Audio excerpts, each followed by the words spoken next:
Hello everyone, welcome back to the channel. So today I'm going to tell you about to use Snapchat. Please allow camera access. So let's see how can you do it.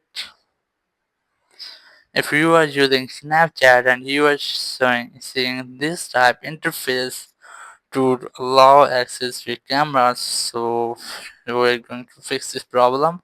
The first step is that you just have to keep a long press on Snapchat app, then select info icon and then select permissions. Then select camera. In camera, you just have to allow only using the app to use Snapchat camera. If you won't find the settings here, so you just have to do a second step, which is open your phone settings.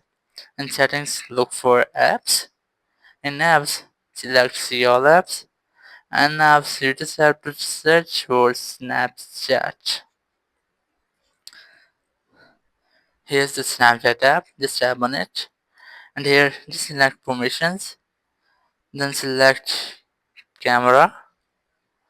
And camera, just select allow only using the app, and after doing this you will be able to use Snapchat without any issue.